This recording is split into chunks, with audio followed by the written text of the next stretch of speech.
ഒരു ജേണൽ ബുക്കിൻ്റെ ട്യൂട്ടോറിയലാണ്. അപ്പോൾ അതിന് വേണ്ടിയിട്ട് ഒരു ഡ്രോയിങ് ബുക്കാണ് എടുക്കുന്നത്. ഡ്രോയിങ് ബുക്കിലൊക്കെ ഉള്ള പേപ്പേഴ്സ് യൂസ് ചെയ്തിട്ട് ജേണൽ ചെയ്യാമെന്ന് വെച്ചു. നോർമൽ A4 ഷീറ്റിനേക്കാളും കുറച്ചും കൂടെ നന്നാവുന്നത് ഡ്രോയിങ് ബുക്കിൽ പേപ്പേഴ്സാണ്. അപ്പോൾ ഫസ്റ്റ് തന്നെ പേപ്പേഴ്സൊക്കെ സെപ്പറേറ്റ് ചെയ്തെടുക്കുകയാണ്. എന്നിട്ട് എല്ലാതും കട്ട് ചെയ്തും കൂടെ കൊടുക്കുക. പിന്നെ ഓരോ പേപ്പേഴ്സ് എടുത്തിട്ട് ഇതേപോലെ സെൻറ്ററാക്കി മടക്കി കൊടുക്കുക. അപ്പോൾ ഈ ഒരു സൈസിലുള്ള ജേണൽ ചെയ്യാമെന്നാണ് വിചാരിക്കുന്നത്. പിന്നെ ഈ ഒരു ബുക്ക് 35 റുപ്പീസാണ്. 36 പേജസ് ആണ് ഉണ്ടായിരുന്നത്.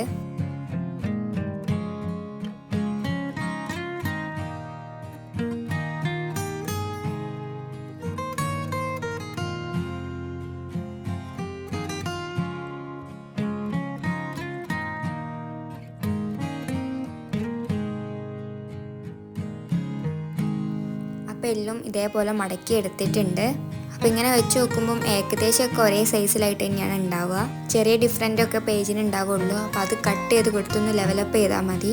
പിന്നെ ഇതേപോലെ ഒന്ന് പ്രസ് ചെയ്ത് കൊടുക്കുന്നുണ്ട്. എന്നിട്ട് എല്ലാതും ഒരേ സൈസിലാക്കി കൊടുക്കുക. ഇതേപോലെ ടാപ്പ് ചെയ്ത് കൊടുക്കുക.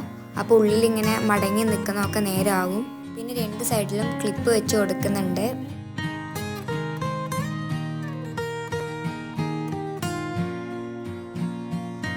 ഈ സെൻറ്റർ വെച്ച് മടക്കിയ ഭാഗം വേറെ ഏതെങ്കിലും കട്ടിയുള്ള ബുക്കിൻ്റെ ഉള്ളിലായിട്ട് ഇങ്ങനെ വെച്ച് കൊടുക്കുക. എന്നിട്ട് അതിൻ്റെ മുകൾ ഭാഗത്തും ബുക്ക് വെച്ചിട്ട് പേപ്പറിൽ ഗമ്മ് തേച്ച് കൊടുത്താൽ അത് നല്ലോണം അവിടെ ഒട്ടി നിന്നോളും. ഒരു 50 മിനിറ്റ്സ് ഒക്കെ കഴിയുമ്പോൾ അത് ഡ്രൈ ആയിട്ട് നമുക്ക് എടുക്കാനുള്ള രീതിയിലാവും. പേപ്പർ പീസിൻ്റെ അതേ സൈസിൽ തന്നെ കാർഡ്ബോർഡ് പീസ് ഇതേപോലെ 2 എണ്ണം കട്ട് ചെയ്ത് കൊടുക്കുന്നുണ്ട്. അത് ചാർട്ട് പേപ്പർ യൂസ് ചെയ്തിട്ട് നോർമലായിട്ട് കവർ ചെയ്ത് കൊടുക്കുക.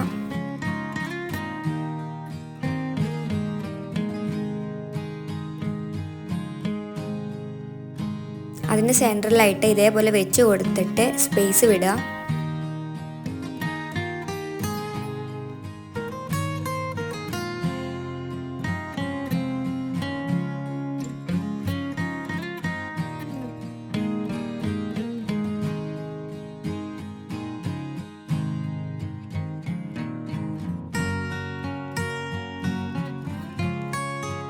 ഇതേപോലെ കാർഡ്ബോർഡ് പീസ് കവർ ചെയ്ത് കൊടുക്കുക.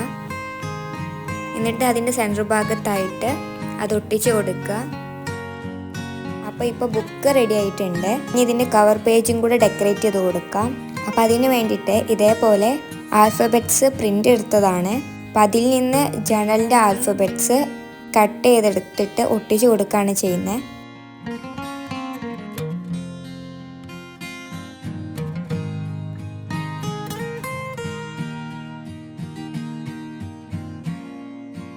ഇനി അടുത്തതായിട്ട് കുറച്ച് സ്റ്റിക്കേഴ്സും കൂടെ ആഡ് ചെയ്ത് കൊടുക്കുന്നുണ്ട്. ഇത് ഞാൻ മുന്നേ പ്രിൻ്റ് എടുത്ത് വെച്ചതായിരുന്നു. അപ്പോൾ അതിൽ നിന്ന് കുറച്ച് സ്റ്റിക്കേഴ്സ് ഇതേപോലെ പേജ് കവർ ചെയ്യുന്ന രീതിയിൽ അറേഞ്ച് ചെയ്ത് കൊടുക്കുകയാണ്.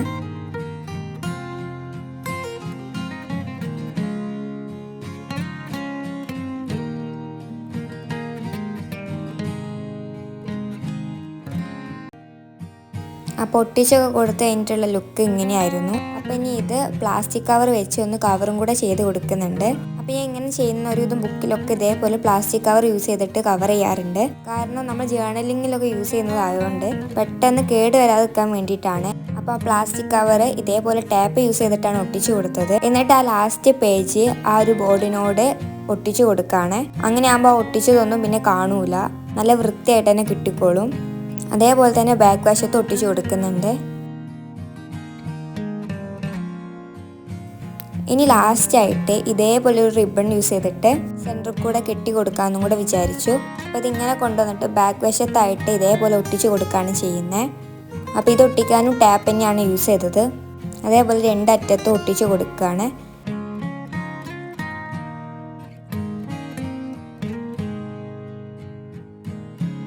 അപ്പോൾ ഇനി ഒട്ടിച്ചത് കാണാതിരിക്കാൻ വേണ്ടിയിട്ട് അതേപോലെ തന്നെ ഒരു സ്റ്റിക്കറും കൂടെ അവിടെ ഒട്ടിക്കുന്നുണ്ട്. അങ്ങനെ ആകുമ്പോൾ ആ ടാപ്പിൻ്റെത് കാണത്തില്ല. അപ്പോൾ ഫൈനലായിട്ട് ബുക്ക് ഇവിടെ റെഡി ആയിട്ടുണ്ട്. അപ്പോൾ 2026 ഒരു ജേണൽ ബുക്കൊക്കെ വാങ്ങാൻ ഉദ്ദേശിക്കുന്നുണ്ടെങ്കിൽ വല്ലാതെ ക്യാഷ് ചിലവില്ലാതെ ഒരു സിമ്പിളായിട്ട് ജേണൽ ഉണ്ടാക്കിയെടുക്കാവുന്നേ ഉള്ളൂ. അപ്പോൾ ജേണൽ എങ്ങനെ ഉണ്ടെന്ന് കമൻറ്റ് ചെയ്തേക്കുക.